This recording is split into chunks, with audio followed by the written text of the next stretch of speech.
Hello, this is Engineer Osay of Odak Builders. Nandito po tayo ngayon sa isa sa mga completed projects natin. This project is a cabin type inspired tiny house. So come on, let's check it out.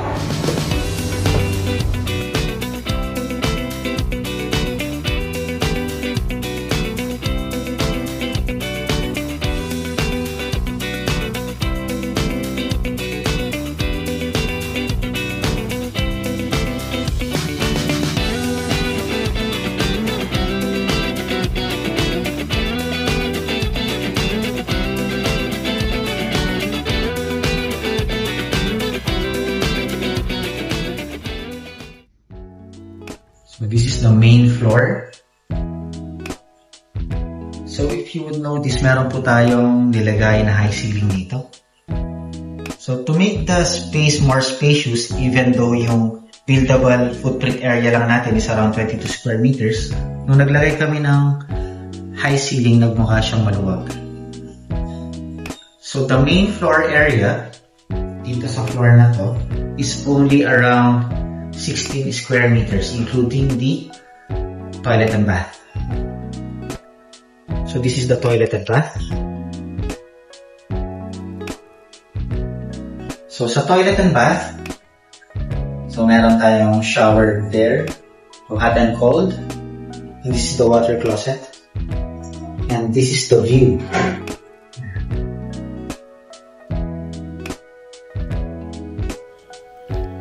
So for the kitchenette, ang ginamit nating materials for the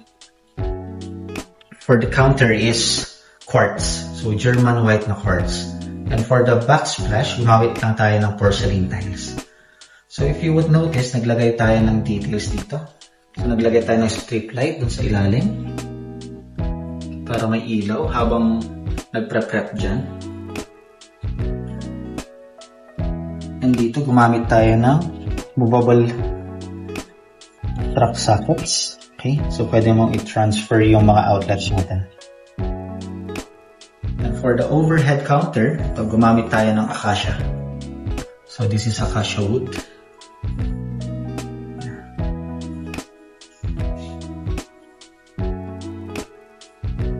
And let's go downstairs.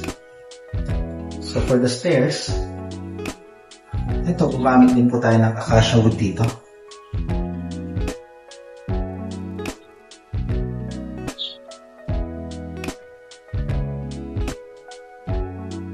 For the basement floor, so we have 2 double beds.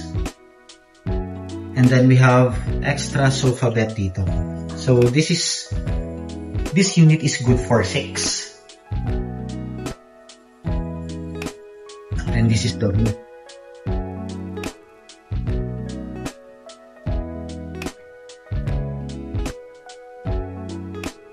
So we designed this project specifically for bed and breakfast.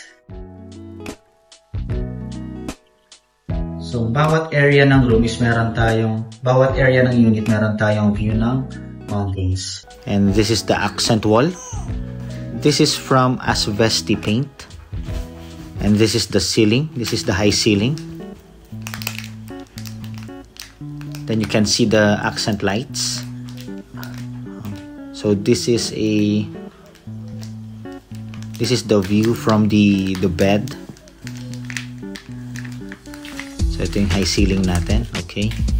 There, you can see it there. Okay, ganda oh. So this is the sofa bed. This is also good for 2 persons. And this is the balcony at the basement area. So every part of the house has a view.